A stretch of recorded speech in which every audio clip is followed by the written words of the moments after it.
Nga ay karon guys mag-maintenance sa computer. Naglimpyo dai ko nino sa mga board o sa ato ang CPU. Dayon ako lang sa ning giapilan og refill ang iyahang thermal grease. Kay dugay-dugay na ni siya da. Murag hilis na kayo na iyahang thermal grease diri or uga na kayo. Ato ni sa thermal grease kay para kondisyon na sa nagbalik ang iyang heat absorption para di magkaliki-liki atong computer ba. Mas may magbinang kondisyon ang imong processor para pud paspas ba. Kay usa sad ni makapalag sa computer kung ang imong CPU porti nang inita. Maong regular gid yung paglimpyo sa inyong computer para di magka-problema.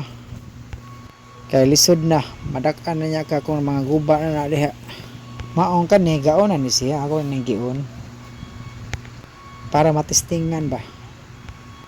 Unya, maorat to, bye-bye.